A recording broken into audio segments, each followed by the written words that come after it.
Next, to do EDS on your sample, you're going to want to open up the Phenom Pro Suite software, which is located on the desktop of the EDS computer.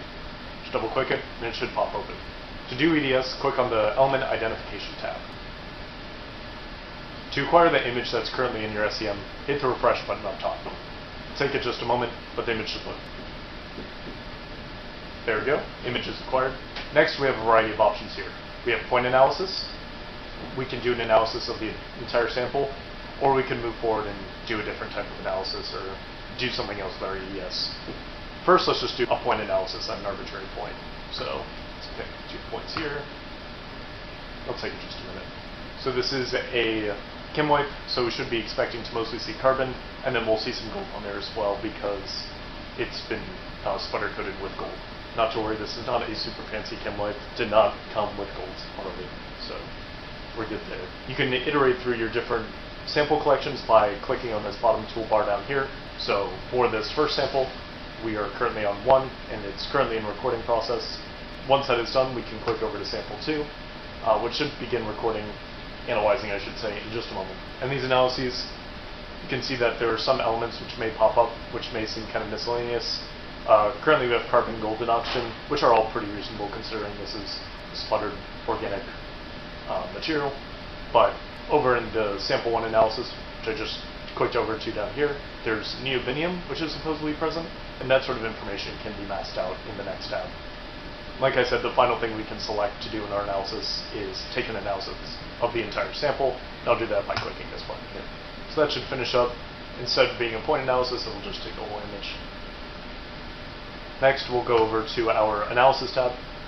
This tab gives us the full EDS peak distribution. So this is what you would expect to see out of an EDS spectra.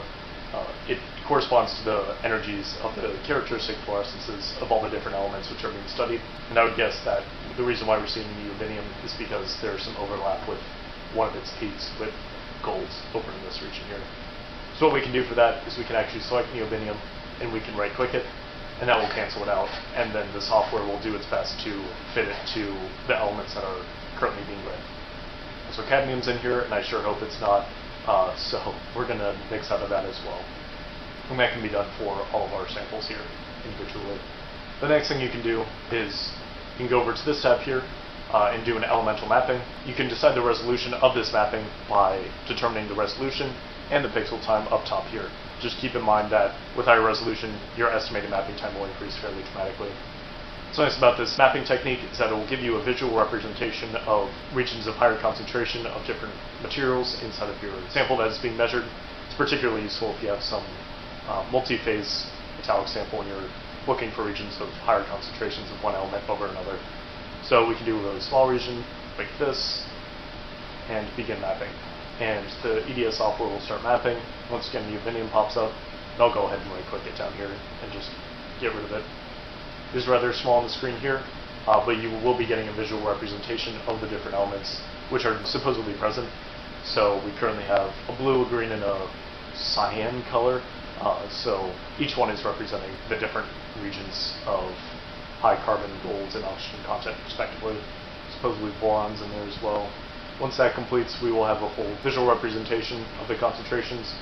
You can also specifically select which of the elements you want to see on your map.